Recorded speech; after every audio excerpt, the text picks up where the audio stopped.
Appeal court dismisses court's petition against Fubara. Fire guts gas plant in Rivers. Kaduna community decries absence of network internet connectivity. Away from Nigeria, Israeli-Hamas extend truce by 48 hours. These are the headlines on Trust TV News Update at this hour. I am Ayuba Ilya. Thanks for joining.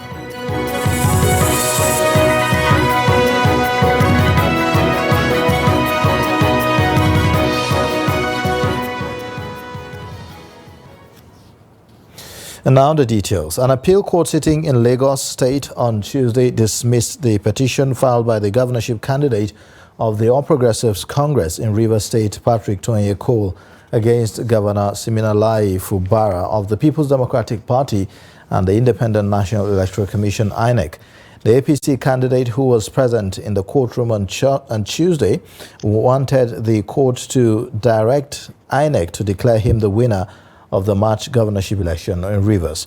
The Rivers State Governorship Election Petition Tribunal had in October dismissed a petition of Cole challenging the election of Fubara as the governor of the state. The tribunal dismissed the petition, saying that the APC that sponsored Cole had withdrawn the petition against Fubara's victory.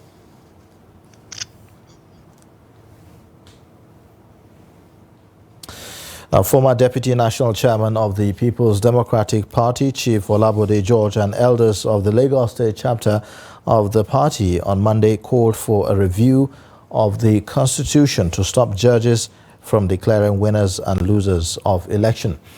At their meeting held in Lagos on Monday, they expressed worry that a situation where judges have taken over the job of electoral umpire, as witnessed with the sack of some elected lawmakers and governors, is not good for the polity, Nigeria, and the electoral system. The elders, numbering 33, met at the Lugard Avenue office of Chief Bode George to discuss the state of the nation.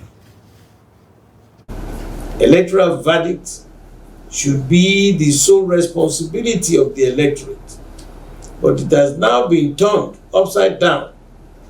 It is now government of the judiciary, by the judiciary, and for the judiciary. Democracy should be about the people, exercising their fundamental human rights, not being guarded, as we are presently witnessing. Now judges select who should be members of the House of Representatives, senators, governors, and even the president.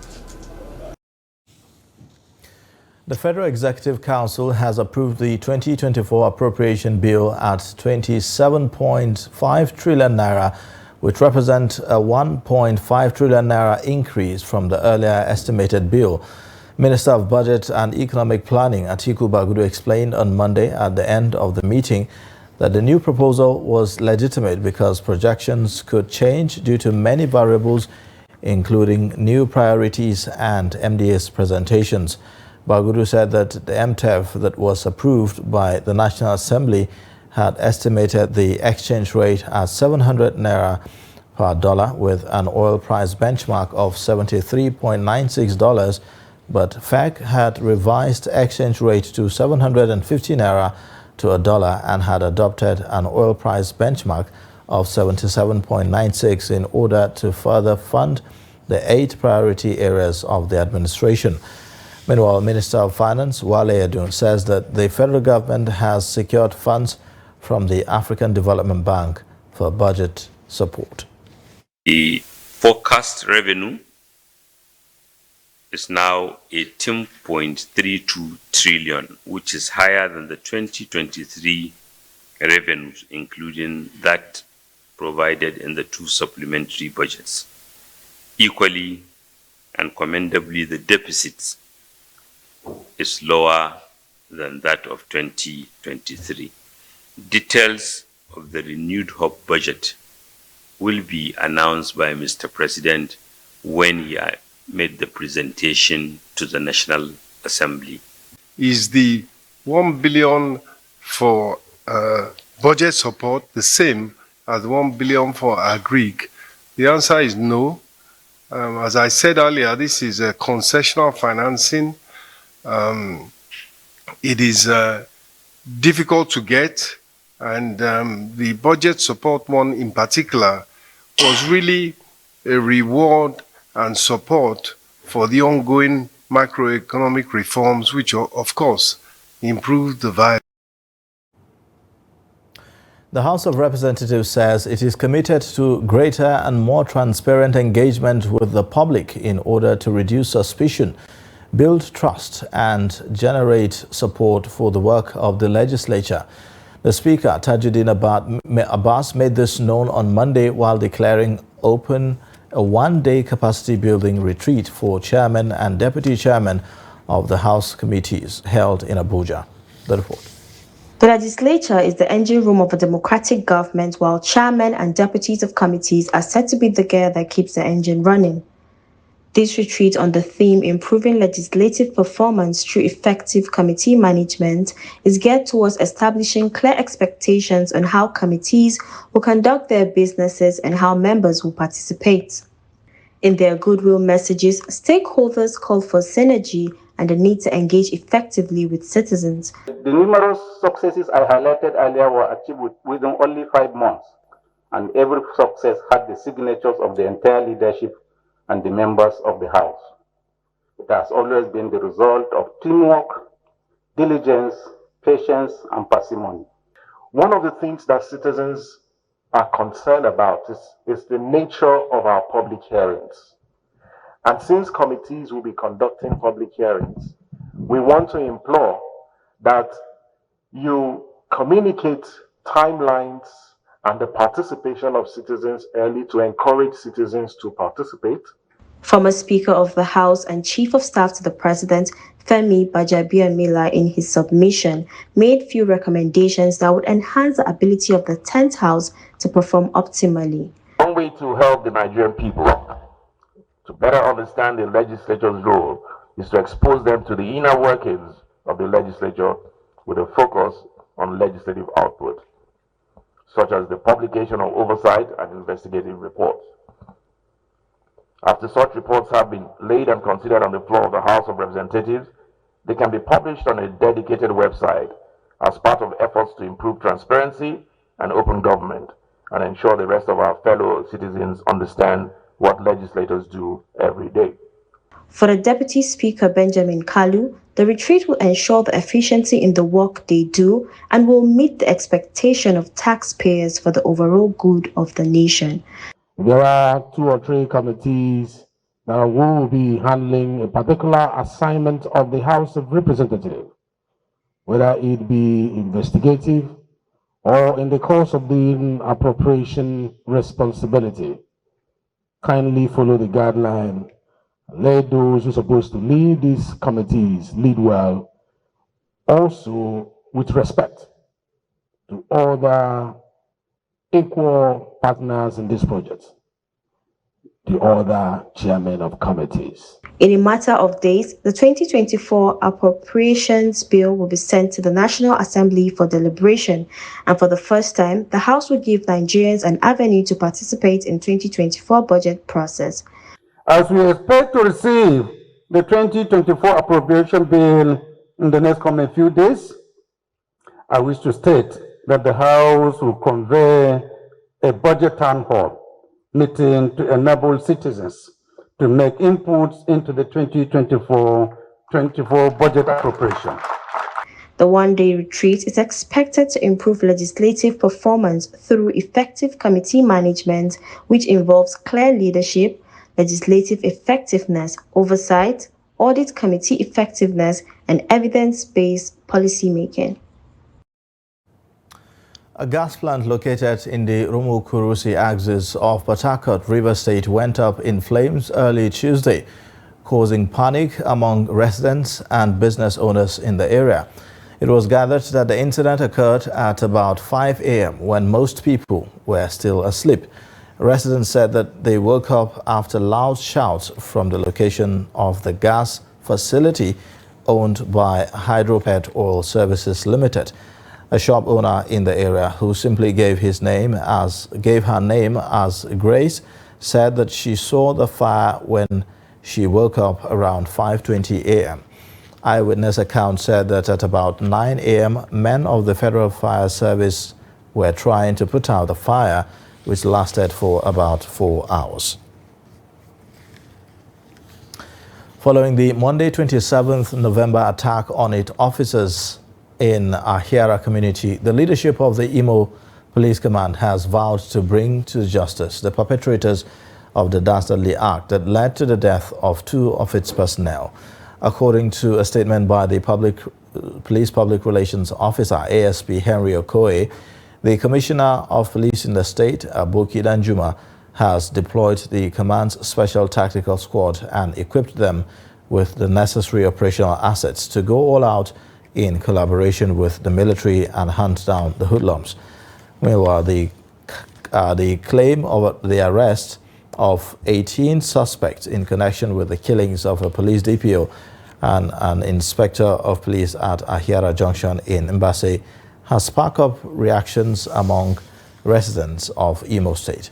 While some sympathize with the police and commend their prompt action towards apprehending the perpetrators, others are expressing curiosity over the 18 persons arrested. 33 internet fraudsters have been convicted and sentenced in Oyo and Ogun states for cyber crimes. The Ibadan Zonal Command of the Economic and Financial Crimes Commission said it had secured the conviction and sentencing of the accused to various jail terms. The EFCC, in a statement by its head media and publicity, Dele Oyewole, said that the suspects all pleaded guilty to the charge when it was read to them. Residents of Kare village in Pangbegua ward of Kubo local government area of Kaduna State have lamented the absence of GSM network service in the community despite the digitization policy of the federal government. The community leader, Dalahatu Badamasi Nura, while speaking to Daily Trust in the area, wondered why their community, with a population of over 50,000, is still not connected to GSM network for easy access to mobile phone calls and other internet services.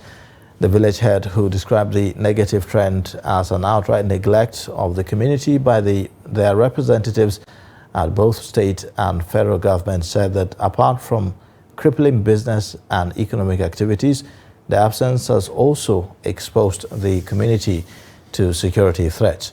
Nura therefore stressed the urgent need for government to attract the network service providers to the community to improve their social and economic status. The Lagos State Commissioner for Environment and Water Resources, Tokunbo Wahab, on Sunday issued a 7-day contravention notice to owners of buildings lying within the 7-meter setback on Orchard Road, Agungi and Ajiron Conservation Road, or SAPA, all along the Ikota River.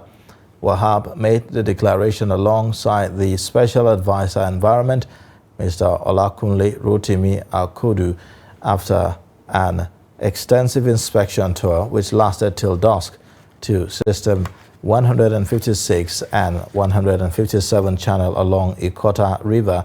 A statement by the Director of Public Affairs, Ministry of Environment and Water Resources, Kunle Adeshina, said on Monday. The inspection tour was to ascertain the level of compliance by property owners whose buildings and fences fall within the approved 7-meter setback on both sides of the channel and had been given the option of voluntary compliance. You're watching the news update on Trust TV. Coming up shortly. Osun residents denounce female genital mutilation. Details and more after the break. What NAFDAC is doing is making sure we are safeguarding the health of the nation. 80 million people have been accounted for that have glaucoma worldwide. The Nutrition Society of Nigeria is laying emphasis on exclusive breastfeeding of our babies. Incidence of kidney disease in children has also been rising, with an estimated 1 in 10 Nigerian children affected. And that sometimes those products contain things that could harm you more than you would expect. So you would have long-term damage which could affect your health over time. Intermittent fasting indeed is beneficial.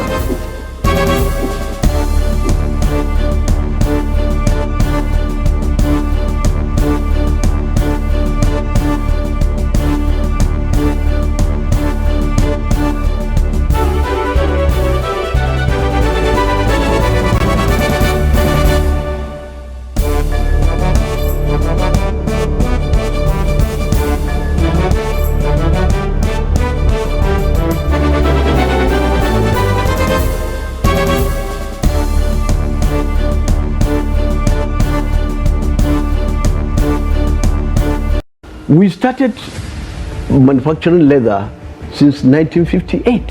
But the most important thing is that if the system is checked correctly, we won't have where we are now. If somebody has depression, they may just be very irritable and unproductive in the office. So you find on average already about 1 in 4, 1 in 5 Nigerians already have a mental illness, a mental health condition that needs some form of attention. No matter how good an economy is, if the federal government goes bust, believe me, everything in the economy is just a matter of time it will go bust. So first of all, about maybe slightly above, below 70% is in federal government securities. If government has banned importation of fertilizer and states are doing it at the level of governance, but I believe that production and distribution of fertilizer should be left to the private sector. This is the general multi-purpose card and it has a chip here. So this chip is about 80 kilobytes. The one that you get from the bank for ATM is just 4 kilobytes. So this is like 20 times.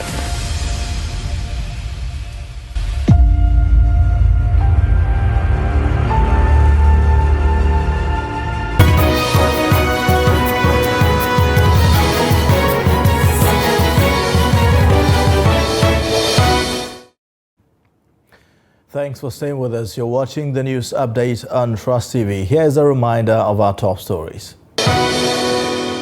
Appeal Court dismisses Coal's petition against Fubara. Plus, fire gas plant in Rivers. In other news, the presidency has lauded the former leadership of the National Primary Healthcare Development Agency for driving the vision of Nigeria towards the attainment of universal health coverage and strengthening the primary healthcare system. Special advisor to the President on Health, Dr. Salma Anas, who stated this, said that despite the number of challenges facing PHCs across the country, the agency in the last 7 years has laid the foundation for the incoming leadership and developed Nigeria's primary healthcare system towards bringing health care closer to people in the communities. As the bedrock of the Nigerian health sector, primary healthcare faces challenges of shortage of personnel, poor funding, and dilapidated health facilities, among others. However, the former leadership says it has made significant impact in the last 7 years, especially in the areas of combating emerging and re-emerging diseases. There is a lot that we've done. We've been able to eradicate wild polio viruses. We've cut down on the number of circulating virulent polio viruses. We've been able to do an incredible job of making sure that Nigerians got COVID-19 vaccines. You know, we've improved on routine immunization. And what we've done in the last few years is to lay a solid foundation for so much work that needs to be done. We have laid the foundation for the development of the primary healthcare system. We've articulated a comprehensive strategy to make sure that we transform primary healthcare in Nigeria so that you can walk to a primary healthcare center in your village and you will be treated with respect, with dignity, and you will get great quality healthcare. On plans to improve healthcare delivery at the primary health centers, the special advisor to the President on Health, Salma Anas, says the Tinubu-led administration is working towards equitable distribution of quality healthcare to every Nigerian. The government will sustain it definitely, and we are hoping to do even much more than what we've done in the past. So all the key people that are in place, the new ED has been in the space of health system strengthening, so it's not new to him. And then with the support, with also working as a team, I believe that all the efforts will be sustained under the leadership of President Bola Ahmed Tinubu, the Renewed Hope Agenda for Health. It will be sustained and it will be done better. We hope to even do better and scale up to reach every nook and corner wherever Nigerians are to deliver health services for them. I'm very confident that my successor and all the people that will come after me will build on that legacy, and in the not too distant future, Nigerians will begin to actually reap the benefits of a well thought out plan to transform primary healthcare. The work is not finished. We are moving from a strong building block. We need to continue until the finish line. And the finish line is when each and every person that is born in Nigeria enjoy better life and well-being. It is hoped that the vision of Nigeria towards the ultimate attainment of universal healthcare coverage and enabling surveillance systems to monitor delivery will further strengthen primary healthcare centers across the country. Residents of Ede in Osun State have denounced the age-long practice of female genital mutilation due to its harmful effect on girls and women. This is just as the state government is collaborating with the law enforcement agents and other partners to prosecute perpetrators of FGM in the state. Hamid Oyegbade reports. Osun State had topped the list of states with high prevalence of female genital mutilation practice in the southwest until recently that the state moved from 77.6% to 45.9%. The FGM practice was rampant in Ede, the hometown of the state governor Ademola Adeleke. The wife of the governor, Titilola Adeleke, said the state government is committed to ensuring total eradication of female genital mutilation practice in the state. They've been preaching this female circumcision around the Ede community and other Osun. So it has reduced, but we want it to we don't want it again. We are in Ede South local government area where we came for public declaration. So the community members, community leaders, they publicly denounce female genital mutilation. And in this program, they were able to say their commitments on how they want to end female genital mutilation, and also the sanctions that will be given to offenders or anybody that practices the female genital mutilation. Nursing mothers in Ede said they have been sensitized on the dangers of FGM and promised to ensure that their daughters are not circumcised. People of Ede have decided not to do it again because it's harmful, it's dangerous, it's not good for the health of the female one, especially the girls. My baby will not be circumcised because from my husband and my family member, everybody, we all agreed that we are not going to circumcise her due to what we heard and the danger that attached to it. Meanwhile, law enforcement agents have warned that perpetrators of FGM in Osun State will be prosecuted. Hamid Oyegbade, Trust TV News, Osogbo. The federal government on Monday unveiled the National Contingency Plan 2023-2025 to ensure proper coordination of humanitarian responses in the event of a major or catastrophic disasters in the country. Trust TV's Abdurrahman Umar, who was at the launch of the event, reports that the federal government received the support of international partners as part of quest to adequately tackle unnatural, human-instigated as well as hybrid disasters. The report. This occasion marks a significant milestone in Nigeria's collective efforts towards ensuring the safety and well-being of the nation and its people in the face of natural and human-induced emergencies and disasters in the country. Nigeria has experienced quite a number of human and natural disasters, public health emergencies, and other unforeseen events which can occur at any moment, causing immense devastation and disruption of functioning of the society. It is our duty as disaster managers and citizens to ensure that we are adequately prepared to respond swiftly and efficiently to such situations. The launching of the National Contingency Plan 2023-2025 for Nigeria will capture grassroots-level participation in preparing and mitigating disasters in the country. Whatever we do in life, we plan. This is a plan that started from the bottom. It started from the communities, to the local government, to the state. We worked with the local government, we worked with the states, and then to the national. A truce between Israel and Hamas in the Gaza Strip has been extended by 2 days, the Palestinian group and mediator Qatar said on Monday, opening the way for further releases of hostages and prisoners. Hamas has said that an agreement had been reached to prolong it by 48 hours under the existing terms. There was no immediate confirmation from the Israeli side of the extension, which was nevertheless hailed by UN Secretary General Antonio Guterres as a glimpse of hope and humanity in the middle of the darkness of war. Over the initial 4 days, a total of 50 hostages and 150 Palestinian prisoners were to be exchanged.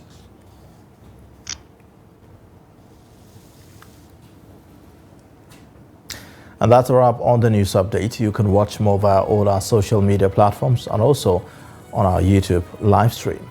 I am Ayuba Ila. Thanks for watching.